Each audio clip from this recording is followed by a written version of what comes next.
Vamos a empezar ya con el Evangelio de Marcos y simplemente algunas notas preliminares. Antes ya mencioné algunas cosas. Es el Evangelio de la acción. De los 4 evangelios que tenemos es aquel que más que ningún otro pues se centra en lo que Jesucristo hizo. Luego hay otra cosa que es muy interesante. El autor de este Evangelio tiene muy buenas relaciones con la Iglesia de Roma.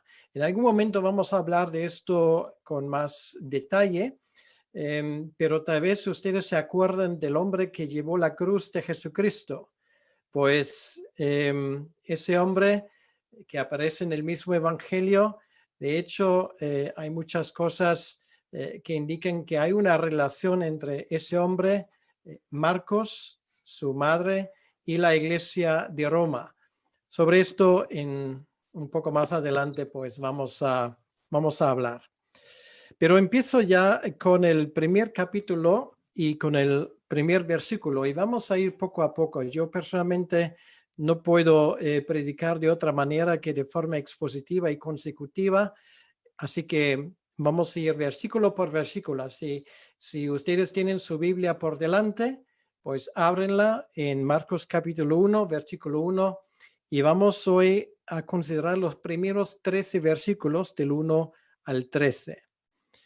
Dice el primer versículo: principio del Evangelio de Jesucristo, Hijo de Dios. Aquí me voy a parar de momento porque ya hay algunas cosas que valen la pena mencionar en ese contexto. El autor nos dice que es el Evangelio según San Marcos. Esto se puso más tarde en nuestras Biblias, pero él lo llama el Evangelio de Jesucristo, porque de él se trata, de las buenas nuevas de nuestro Señor Jesucristo. Es el nombre en griego de lo que significa Evangelion, que es la buena noticia. Y luego se presenta, Marcos aquí dice, el Evangelio de Jesucristo. Esto habla de su humanidad. Jesús era un nombre muy común en aquel entonces. En la Biblia hay varias personas que llevan ese nombre. Puede ser una sorpresa para algunos. Bueno, en el Antiguo Testamento, en hebreo, el nombre era Yeshua. Por ejemplo, hay uno muy famoso, Josué. Es en hebreo exactamente el mismo nombre, pero bueno, nosotros lo hemos traducido de forma distinta. Y el nombre, todos sabemos que significa Yahvé, es salvación. Esto era su nombre. Y además era el nombre que Dios el Padre ordenó a los padres de Jesucristo en su momento. Pero luego tenemos su nombre, para decirlo así, divino. Y aquí leímos que es Hijo de Dios. Hijo de Dios, desde el inicio, Marcos lo menciona.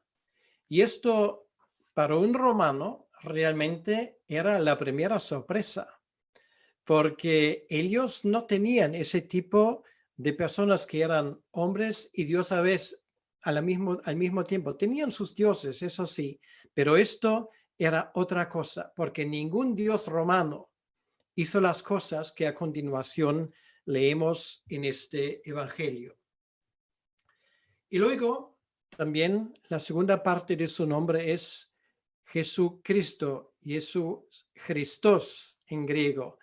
Y esto simplemente es una traducción al griego de lo que en hebreo es Mashiach, el Mesías, el Salvador. Bueno, con esto ya está casi todo dicho. Esto es su nombre y su nombre es programa. Pero luego, a lo largo de este evangelio y de los otros evangelios, nos damos cuenta de una cosa muy interesante. De Jesucristo tenemos suficientes datos para, de hecho, extenderle un pasaporte. Sabemos su nombre, sabemos, para decirlo así, su apellido, sabemos quiénes eran sus padres, el lugar de su nacimiento. Yo me atrevo incluso a decir su fecha de nacimiento. Bueno, de esto voy a hablar en un mes aproximadamente en el marco del Instituto Bíblico. Todo esto sabemos de él y es incluso para darle un pasaporte, tiene identidad. Y es una de las cosas que es muy interesante en los evangelios, que no es cualquier salvador, sino es un salvador personal, muy identificable. Bien, pues ahora vamos a leer a partir del versículo 2 en adelante. De momento voy a leer casi la mayor parte de lo que vamos a considerar hasta el versículo 8. Como está escrito en Isaías el profeta, he aquí, yo envío mi mensajero delante de tu faz, el cual preparará tu camino delante de ti. Voz del que clama en el desierto, preparad el camino del Señor. Enderezad sus sendas. Bautizaba Juan en el desierto y predicaba el bautismo de arrepentimiento para perdón de los pecados. Y salían a él toda la provincia de Judea y todos los de Jerusalén, y eran bautizados por él en el río Jordán, confesando sus pecados. Y Juan estaba vestido de pelo de camello, y tenía un cinto de cuero alrededor de sus lomos, y comía langostas y miel silvestre. Y predicaba diciendo, viene tras mí el que es más poderoso que yo, a quien no soy digno de desatar encorvado la correa de su calzado. Yo a la verdad os he bautizado con agua, pero él os bautizará con Espíritu Santo. Luego habrá más versículos que vamos a considerar, pero de momento vamos a leer hasta aquí. ¿Por qué? Porque esa primera parte habla del mensajero. Esto está dedicado a Juan el Bautista. Y aquí tenemos la base profética del ministerio de Juan. De hecho, son dos citas del Antiguo Testamento, uno que viene de Malaquías capítulo 3, versículo 1, y el otro que viene iba a decir del Evangelio, del profeta Isaías del capítulo 40, el versículo 3. Si vamos a Malaquías capítulo 3, versículo 1, nos damos cuenta que es una profecía que literalmente se cumplió en Juan el Bautista, igual que la otra. Juan es este mensajero, es él, y en él termina el Antiguo Testamento y empieza el Nuevo Testamento.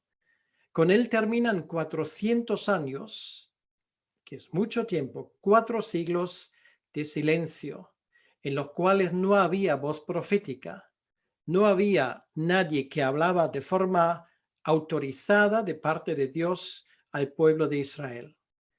Después de 400 años, de forma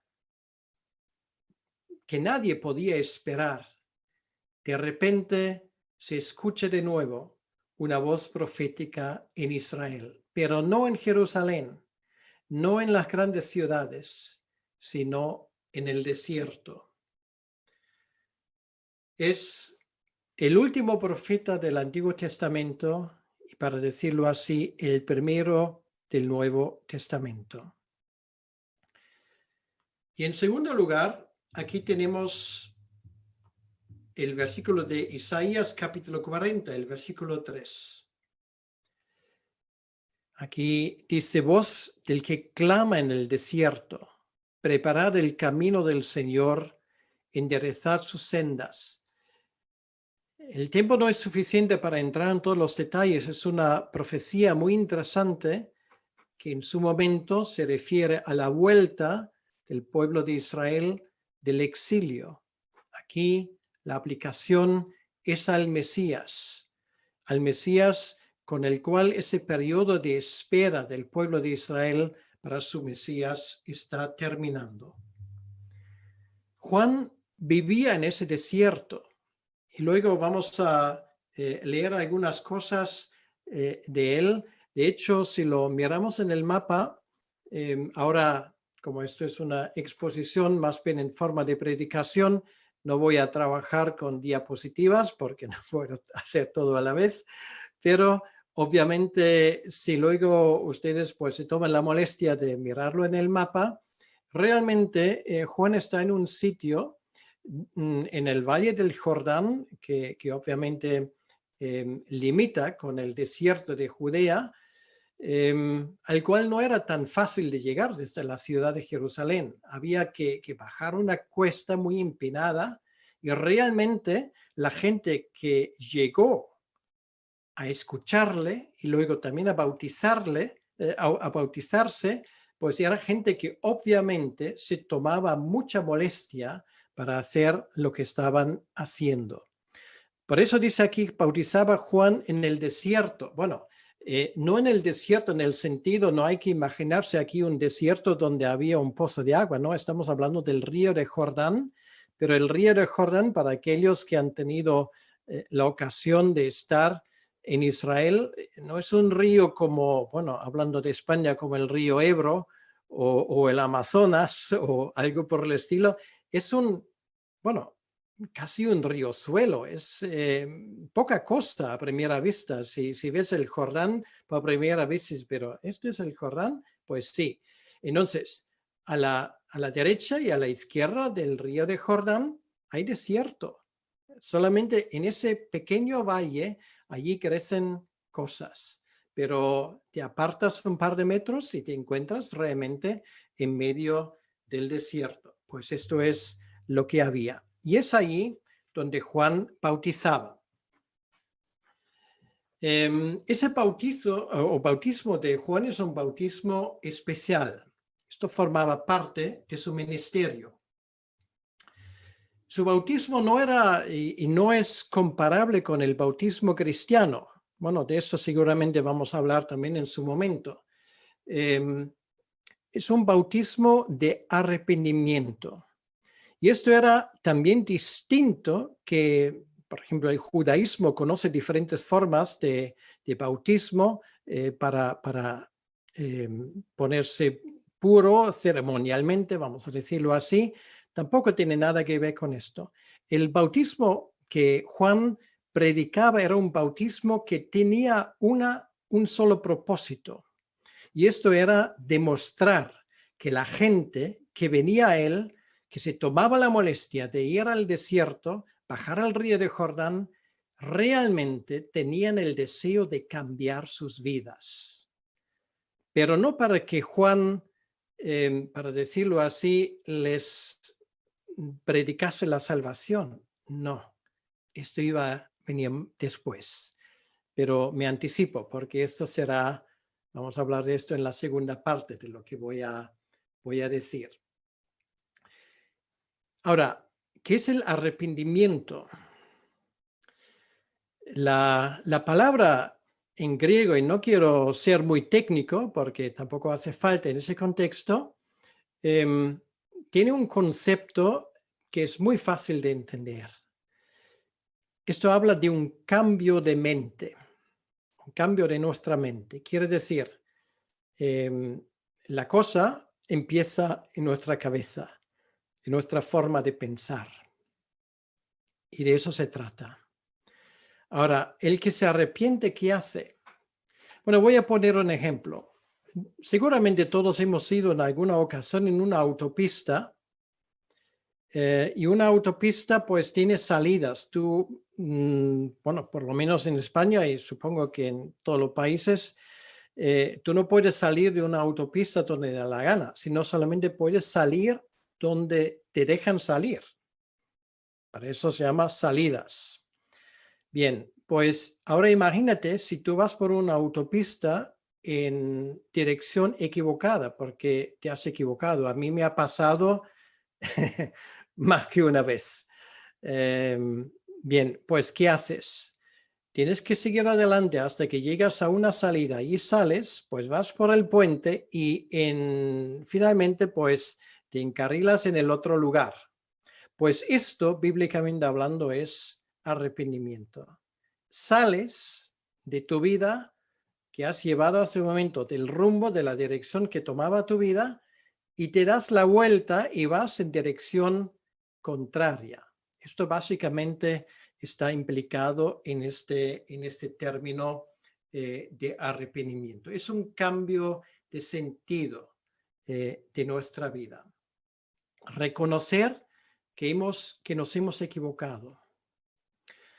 Ahora, imagínense una persona, vamos a ponernos en el contexto de los judíos de aquel entonces, una persona que reconoce públicamente que se ha equivocado y que se bautiza en señal de subrayar esa verdad. Se expone a todo tipo de calumnias, porque lo que Juan hacía nadie antes había hecho. Esto, bueno, para nosotros esto es muy, si lo leemos, nos parece lo más normal del mundo. No, señor. Esto fue la primera vez que alguien hizo ese tipo de cosas. Entonces, la gente que vino a él, pues se expuso a que todo el mundo les echaba en cara, pero chico, ¿qué estás haciendo? ¿Dónde se pone esto en el Antiguo Testamento? ¿Dónde se pone esto en la ley de Moisés? Y es verdad, pues podemos leerlo y releerlo, no hay nada. Esto es algo completamente nuevo en preparación del ministerio del Mesías. Esto es el versículo 4. Predicaba el bautismo de arrepentimiento para perdón de los pecados. O sea, esto es la dirección ahora en la cual se va. Entonces, ¿quién iba a perdonar los pecados? Esto es la cuestión del millón. Pues hace no mucho tiempo, mi esposa y yo estábamos escuchando un rabino y se le hizo la pregunta al rabino, bueno, ahora no hay templo en Israel, no hay sacrificios, ¿y ustedes ahora qué hacen para que alguien le quite sus pecados? Esto era la pregunta del reportero. Y la respuesta del rabino, yo la había escuchado antes, porque esa pregunta lo escuchaba varias veces, y la respuesta siempre es la misma. No hay respuesta. Entonces, el rabino, como otros antes de él, pues respondía, pero no respondía a la pregunta. ¿Por qué? Porque salvo Jesucristo, no hay nadie que puede quitar los pecados. No hay templo, no hay sacrificio.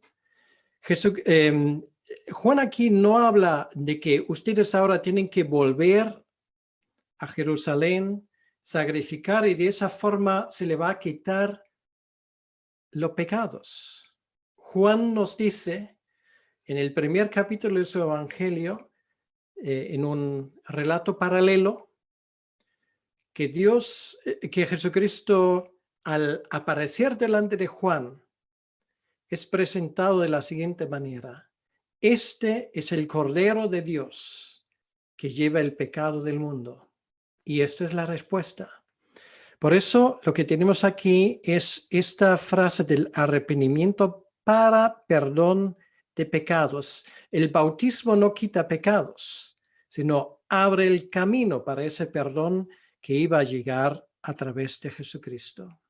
Bien, ahora leemos en el versículo 4 que de hecho, a primera vista, pues el ministerio de Juan tenía bastante éxito, porque dice aquí en el versículo 5, y salían a él toda la provincia de Judea y todos los de Jerusalén.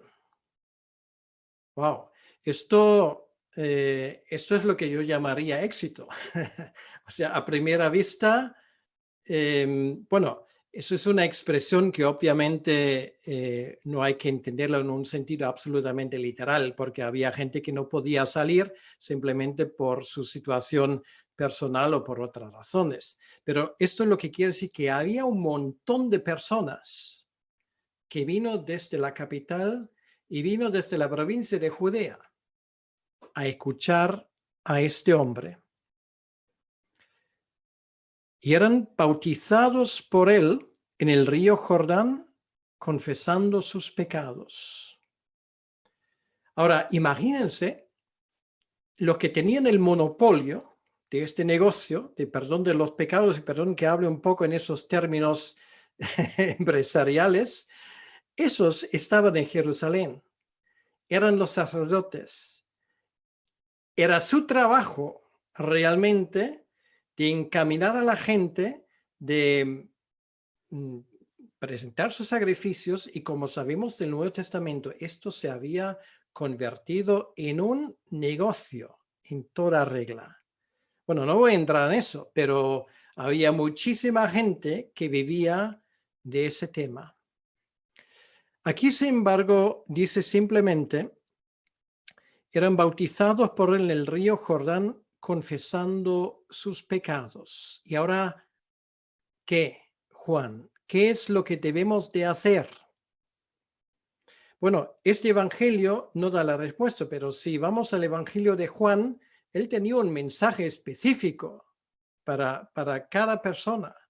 Por ejemplo, a los soldados les dice, bueno, contentaos con vuestro sueldo y no debéis de hacer extorsiones ni ese tipo de cosas. O sea, realmente comportaos, como se suele decir hoy en día, como Dios manda. No es razón vuestro trabajo para hacer cosas que son ilícitas delante de Dios, porque eso todos los soldados lo hacían. Bueno, en fin, esto es un ejemplo y en Juan lo podemos leer con más ejemplo. Eso demostraba que alguien realmente había tomado este mensaje en serio. Luego dice el versículo 6, y esto es algo que es muy interesante, porque pocas veces la Biblia realmente nos describe las personas en cuanto a su exterior. Por ejemplo, no sé si les ha llamado alguna vez la atención que de nuestro Señor Jesucristo no hay ninguna descripción. No sabemos realmente cómo se vestía. Bueno, sabemos que tenía un vestimiento obviamente de cierto valor, con tanto valor que hasta los soldados romanos luego echaban suertes a ver quién se quedaba con esa túnica. Pero de su aspecto realmente no hay dato ninguno. Ahora, en cuanto a Juan, es distinto. Y es distinto de nuevo porque hay otro en el Antiguo Testamento que parece su hermano gemelo. Su nombre es Elías. Bueno, aquí dice, Juan estaba vestido de pelo de camello y tenía un cinto de cuero alrededor de sus lomos y comía langostas y miel silvestre. Es la dieta del desierto, es lo que hay allí, y poca cosa más. ¿Se puede vivir de esa dieta? Bueno, no voy a entrar en esos detalles, pero perfectamente se podía vivir así porque las langostas pues dan proteínas y la miel pues da carbohidratos y en fin, pues agua también había. Y de esa forma sencilla Juan vivía. Ahora, hay alguien en el Antiguo Testamento, como acabo de decir, que era el profeta Elías, que tenía exactamente el mismo aspecto. Bueno, le puedo asegurar que con este aspecto no le habían admitido al templo, ni dudo que haya muchas iglesias evangélicas hoy en día que admitirían a esa persona fácilmente a sus lugares de reunión, y no digo que le ofrecen el púlpito, porque sería un escándalo de primera categoría. Pues será esa la razón por la cual ese hombre pues escogió el Jordán y el desierto para sus mensajes, y público no le faltaba. Y su mensaje era un mensaje realmente de mucho cuidado. De nuevo, podemos ir a los textos paralelos en los demás evangelios. Aquí Marcos no nos cuenta todo, pero su lenguaje era un lenguaje fuerte. Él hablaba del juicio venidero. Y él dijo muy claramente, si no os arrepentís, os va a partir un rayo. Bueno, no lo dijo así exactamente, pero esto básicamente era su mensaje. Hay un juicio divino. Chicos, si seguís viviendo de esa manera, llegará el momento del gran juicio y vais a salir perdiendo. A algunos les atacaba incluso personalmente. Y eran precisamente los religiosos, aquellos que administraban públicamente la fe en Israel y que se habían desviado bastante. Su mensaje para ellos era tremendo. Les llamaba hipócritas. Bueno, él era un hombre, no era necesario para él asistir a un curso de homilética en ningún seminario, porque obviamente cuando él empezaba a hablar, todo el mundo prestaba atención. Pero era tan directo que estoy seguro que a la hora de recoger la ofrenda había gente que no echaba nada. Bueno, estoy bromeando porque no había ofrenda en aquel entonces, pero lo que quiero decir con esto es que obviamente había gente que no le gustaba lo que él dijo. Ahora, eso sin embargo no era el mensaje central, sino dice en el versículo 7, predicaba diciendo, viene tras mí él que es más poderoso que yo. Era uno de aquellos que lo tenía muy claro. Él no era aquella persona que habían anunciado los profetas del Antiguo Testamento. Esa persona estaba por llegar. Él era simplemente el mensajero, el precursor, aquel que abría el camino, aquel que pregonaba que estaba llegando el rey. Aquello era la costumbre en aquel entonces. Y lo dice muy claramente, es más poderoso que yo, a quien no soy digno de desatar encorvado la correa de su calzado. Bueno, esto era trabajo de siervos. En aquel entonces era la costumbre, si tú llegas a un sitio de viaje, o si, por ejemplo, el señor de la casa vuelve de su faena, de su trabajo, se siente en la mesa, pues llegaron los siervos, en primer lugar, para abrirle las sandalias. Había sandalias con cordones, lo abrían, le quitaban las sandalias. Y bueno, no es mi intención de entrar en muchos detalles, pero aparte de polvo, esto siempre se llama, pero había en las ciudades y en las calles otras cosas que no eran tan agradables, porque en aquel entonces no había recogido de basura, ni había ordenanzas municipales que pues evitaban por ciertas desgracias, vamos a decirlo de esa manera. Bueno, todo esto estaba en las sandalias. Y si alguien pues le quitaba las sandalias, no era un trabajo realmente que a nadie le gustaba. Pero los siervos eran siervos y lo quitaban. Por cierto, es muy interesante que la palabra diácono, que para nosotros es, bueno, según el Nuevo Testamento, es un ministerio de cierta importancia en la iglesia, pues significa literalmente en griego diáconos, el que quita el polvo. Realmente es un siervo, es alguien que hace trabajos prácticas que a nadie le gusta hacer. Será por esto que hay hasta diaconías de limpieza en algunas iglesias, no lo sé. Pero esto es lo que Juan dice, Juan el Bautista. Yo no soy ni digno ni para este trabajo, que era considerado como uno de los trabajos más indignos en este sentido, porque se tocaba inmundicia, se tocaba polvo, se tocaba cosas que a nadie le gusta tocar. Ni de esto soy digno. Entonces ya nos damos cuenta en qué visión tenía él de este Mesías que estaba a punto de venir.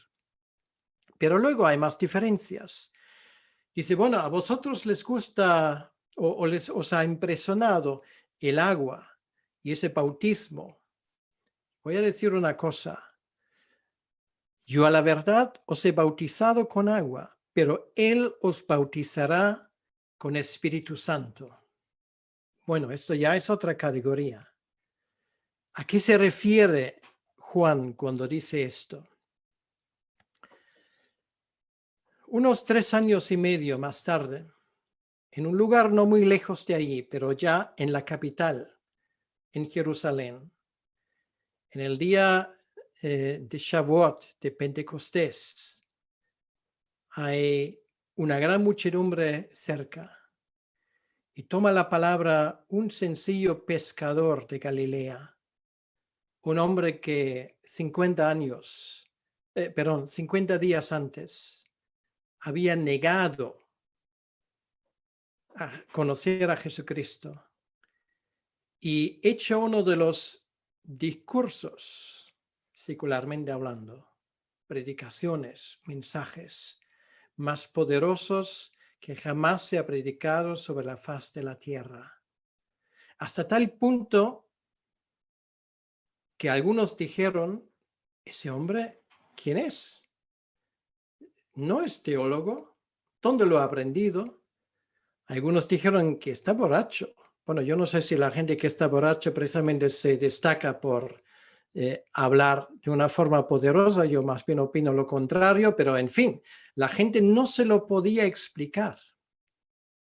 Y lo mismo iba por los demás, 12 apóstoles, y te aseguro que ninguno de ellos, ni tú y yo, hubiésemos escogido. Gente realmente, a primera vista, incapaces para este trabajo de evangelizar nada menos que el mundo entero. Wow. En algún mensaje posterior vamos a pasear por esta lista de los 12 apóstoles. Realmente gente impresionante. Hasta había un exterrorista entre ellos. Pues esto es a lo que se refiere Juan cuando dice, el que viene detrás os bautizará con Espíritu Santo. Es el poder del Espíritu Santo que cambiaba a esos 12 hombres. Luego a los 3,000, luego a los 5,000. Esto era como una bola de nieve que cada vez se hace más grande. Y 3 décadas más tarde, pues Pablo, al que también había cambiado completamente el poder del Espíritu Santo, podía decir, yo he llevado el Evangelio a todos los sitios. Toda la cuenca mediterránea era un lugar donde se sabía lo que había pasado 30 años antes en Jerusalén. Y esto solamente tiene una explicación, el poder del Espíritu Santo. Simplemente quiero mencionar que 2000 años más tarde, esa tarea no está terminada ni muchísimo menos. Nos queda la mayor parte de la población mundial que nunca han escuchado el Evangelio. Estamos ante un bloque que parece petrificado, que es el mundo islámico, no muy lejos de donde yo había vivido durante muchos años, de España, y veo aquí hay gente de España, me alegro mucho, no muy lejos de ahí, donde todo el mundo dice es imposible que esto jamás se gane para Cristo. Pues mi Biblia me dice otra cosa. Con nuestras ideas ilustres y nuestros pensamientos, esto es imposible. Pero el que viene después viene bautizando con el poder del Espíritu Santo. Y esto marca la diferencia. Y estas torres también caerán finalmente. Aquí dice luego, y estamos ya hablando del versículo nuevo, esto es la segunda parte. Hace un momento hemos hablado del mensajero, que era Juan el Bautista. Y ahora vamos a hablar de aquel que trae el mensaje realmente, el protagonista, la persona principal de este Evangelio de Marcos. Dice en el versículo 9, aconteció en aquellos días que Jesús vino de Nazaret de Galilea y fue bautizado por Juan en el Jordán. Pues voy a parar aquí un momento. A todos nos gustaría conocer más detalles de todo esto. ¿De dónde vino Jesucristo? ¿Cómo se llevó a cabo esto? Los otros evangelios dan algunos detalles más. Marcos lo cuenta con mucho, de forma muy escueta, vamos a decirlo. Ahora, la pregunta del millón. ¿Y por qué Jesucristo, que no tiene pecado, que no tiene nada que arrepentirse, por qué viene él a bautizarse allí en el Jordán? Bueno, ahora nos vamos a dar cuenta que es uno de los misterios, para decirlo así, que caracteriza precisamente nuestro Señor y Salvador. Él podría haber venido en una carroza que existieron en aquellos tiempos. Podría haber venido por lo menos en caballo, o si esto no fuera posible, por lo menos en un burro. Pero nada por el estilo. Aquí simplemente dice que él vino de Nazaret de Galilea. Y como sabemos, salvo cuando entraba en Jerusalén, Jesús solía desplazarse andando. Había venido como uno más en esa multitud, identificando personalmente con Juan. Yo no sé si leo yo demasiado en el texto. Yo a veces me imagino muchas cosas. Y yo me puedo imaginar a Jesucristo antes de dar el paso enfrente, poniéndose entre la multitud, escuchándole a Juan. El texto no lo dice, pero no me extrañaría. De todos modos, nada indica que se le abre la multitud como Moisés abrió el Mar Rojo, sino simplemente habrá hecho cola, como los demás, hasta que finalmente le llegó el turno. Y esto es realmente lo que hay detrás. Jesucristo no demanda condiciones especiales para sí. ¿Y por qué no lo hace? Porque se identifica con nosotros desde el primer momento. Él, que no era pecador, se identifica con los pecadores. De hecho, cuando leemos finalmente Isaías 53, como esto se cumple en su momento, el que no conocía pecado fue hecho pecado por nosotros. Y esto empieza allí. No, esto es verdad. Jesucristo no tenía nada que arrepentirse. Pero al hacer cola y recibiendo el mensaje de Juan, él se identifica con aquellos cuyos pecados él iba a llevar a la cruz del Calvario. Y en estos incluidos estabas tú y estaba yo. Luego dice, cuando subía del agua, vio abrirse los cielos y el Espíritu como paloma que descendía sobre él. Pues ojalá hubiésemos podido estar en aquel momento. Esto seguramente habrá sido un momento estelar. Aquí se nos dice que el Espíritu Santo baja, desciende, ¿cuál o como una paloma? Bueno, no dice que era una paloma, sino esto es un símil, una imagen para algo que es difícil de explicar. Ahora, ¿qué acontece en aquel momento? Lo que acontece en aquel momento, esto marca oficialmente el ministerio de redención de nuestro Señor Jesucristo. Esos 3 años y medio públicos, donde Él iba a viajar por todo el país, incluso más allá de las fronteras de Israel, para predicar este mensaje que ha llegado el reino de Dios. ¿Y desciende cuál paloma? Bueno, ¿por qué la paloma? Bueno, algunos dicen, y en ese sentido la paloma se ha convertido en el pájaro de la paz. Bueno, lo vemos en muchas organizaciones que quieren promover la paz, que tiene una paloma, porque las palomas son mansos. Y la pregunta es, ¿eso es la razón por qué la paloma se menciona aquí? Y yo me permito discrepar. ¿Qué función tenía la paloma? La paloma era el único ave entre los animales aptos para el sacrificio. Y en ese momento, cuando estamos hablando de cosas espirituales, de cosas que en ese sentido huelen, pues la paloma era lo más apto, porque la paloma se sacrifica.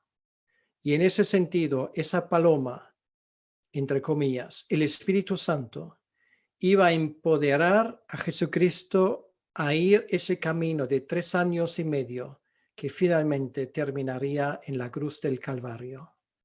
Es el poder del Espíritu Santo y vamos a ver enseguida cómo ese Espíritu Santo a partir de ese momento toma las riendas del ministerio de Jesucristo.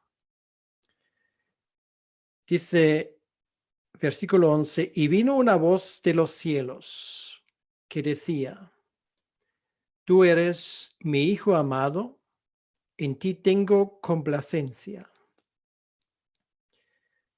Es la primera vez que se menciona la Trinidad obrando en los Evangelios. Está el Hijo, está el Espíritu Santo y está la voz del cielo. Y solamente queda la primera persona de la Trinidad, que es el Padre Celestial, poniendo el sello sobre el ministerio del Hijo.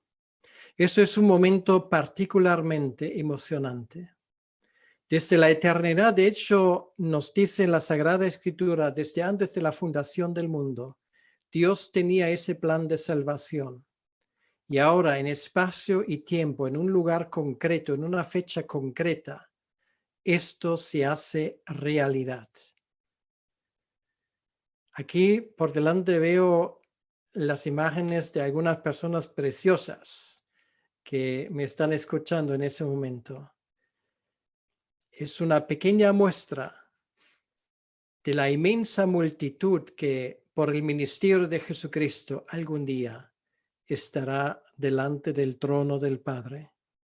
Y el Padre le dice en este momento, Hijo mío, ahora ha llegado el momento de llevar a cabo lo que tú y yo, al inicio del tiempo, incluso antes, hemos acordado, para que no falta ni uno, para que no falta ni el más débil de aquellos que finalmente han de ser parte del reino de Dios.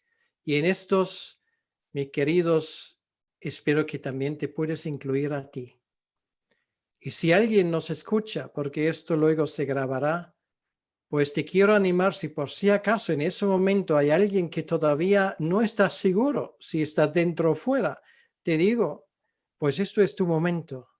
Lo que vemos aquí, estamos pisando tierra sagrada. Estamos viendo algo que no tiene explicación humana. Y te pido como embajador de Cristo, ven a Él y acepta lo que Él te ofrece en este momento. Tú eres mi Hijo amado, en ti tengo complacencia. No había nada, nunca jamás, ni antes ni después, en la vida de Jesucristo que podría obstaculizar su obra. Para esto Él había venido y Él lo iba a terminar. Y gracias a Él estamos aquí en este momento. Bueno, todavía no ha terminado. Luego dice el versículo 12, y luego el Espíritu le impulsó al desierto. Curioso, el Espíritu baja de los cielos en el versículo 10, y en el versículo 12, ese mismo Espíritu, ojo, no es el diablo, es el Espíritu Santo que le lleva, que le impulsa al desierto. Muy probablemente en el mismo día, cuando Jesús salió de allí, dejó atrás a Juan, dejó atrás a la multitud, y delante de él estaba uno de los desiertos. Bueno, cualquier desierto lo es, pero ese es particularmente desértico. O sea, no hay un desierto, bueno, no le he visto los desiertos del mundo, pero por las fotografías el desierto de Judea realmente es horroroso. Ni siquiera hay arena, son todas rocas. Es un desierto de aquellos donde no ves camellos, parece un paisaje lunar. Y allí, precisamente allí, le lleva el Espíritu. Y dice aquí el versículo 3, estuvo en el desierto 40 días y era tentado por Satanás y estaba con las fieras que le rodeaban de noche. Imagínate, los chacales, hasta el día de hoy, bueno, eso la mayoría de los turistas no lo saben, menos mal. Pero en el desierto de Judea hasta el día de hoy hay leopardos. Bueno, en aquel entonces había leopardos y seguramente también leones. Bueno, había de todo. Y sin embargo, lo que era mucho peor que esto era Satanás. Bueno, de los otros evangelios sabemos que Satanás hace todo lo posible para desviarle de su ministerio. Le ofrece un espectáculo tremendo, como lanzarse del pináculo más alto del templo para aterrizar suavemente como un paracaidista o no sé cómo se llaman estos artilugios que simplemente pues bajan suavemente, parapente creo que se llama, para aterrizar. Bueno, los ángeles podrían haber hecho el mismo trabajo. ¿No te parece que esto sería espectacular para empezar tu ministerio? Jesús lo rechaza. Luego le muestra los reinos de este mundo. Yo te lo daré si tú me sirves. Satanás había usurpado esos reinos. Eva se lo había entregado por un fruto y Adán también. Satanás como dueño ilegítimo de este mundo le ofrece, yo te lo doy, pero sírveme a mí. Jesús lo rechaza. Y luego, pues, las piedras que se podrían convertir en pan. Después de 40 días de ayuno tenía mucha hambre, dicen los evangelios. Jesús lo rechaza. Eso obviamente tiene que ver con el paraíso. Son tentaciones que nuestros antepasados, Adán y Eva, no aguantaron. Jesucristo lo aguanta. Y esto le pone en lugar de autoridad para realmente llevar a cabo su obra de redención. Estuvo allí en el desierto 40 días y era tentado por Satanás y estaba con las fieras, y termina el versículo, y los ángeles le servían. Los ángeles le servían a partir de ese momento, pero él no tenía que sucumbir a las demandas de Satanás para llegar a este punto. Pues él hace todo esto por nosotros. Pues con esto hemos llegado al final de este pasaje que hoy iba a cubrir, y quiero animarte simplemente a la luz de estos versículos, si eres creyente, de estar orgulloso de tu Salvador. Porque Él hace esto, Él podría haberse quedado en el cielo, Él podría haber gozado esa comunión con el Padre, con el Espíritu Santo para siempre. Pero Él decidió libremente en un momento determinado de dejar esto atrás para venir a la tierra, para abrirnos a nosotros las puertas del paraíso de par en par, como dijo Martín Lutero cuando descubrió los tesoros del Evangelio en su momento. Pues esto lo hizo y ahora mañana vas a empezar una nueva semana. Pues no olvides que si tú tienes tentaciones, si tú tienes problemas, si tienes desafíos, pues los desafíos que tenía Jesucristo eran mayores. Él tenía un mundo por redimir. Tú simplemente tienes que andar en sus pisadas, nada más. Él te lo facilita. Él ya ha decidido la mayor cuestión de todos los tiempos. ¿Cómo puedo llegar yo a ser reconciliado con Dios? Esto ya no es un problema, porque Él murió en la cruz del Calvario. Cuando Él exclamó, Dios mío, ¿por qué me has desamparado? Él en ese momento lleva tus cargas y las mías también. Pues esto es algo por lo cual podemos estar agradecidos. Y voy a terminarlo aquí, simplemente en oración, y pido que os unís en oración conmigo en ese momento. Señor, te damos las gracias por este día. Te damos las gracias, Señor, por este comienzo del Evangelio de Marcos. Las cosas que Marcos nos cuenta de una forma muy escueta, pero muy precisa. Te damos la gracia, Señor, que Él lo pone por escrito para que todos los días podamos recordar estos hechos. Y te pido, Señor, de corazón, que tú fortalezcas a mis hermanos. Y si tal vez hoy en algún momento alguien nos escucha que aún no conoce a su Salvador de forma personal, te pido, Señor, que tú le abras el corazón, que tú quites los obstáculos para que también por tu sangre sea redimida esa persona. Te lo pido, Señor, en tu nombre, una vez más dándote las gracias por tu ministerio. En tu nombre. Amén.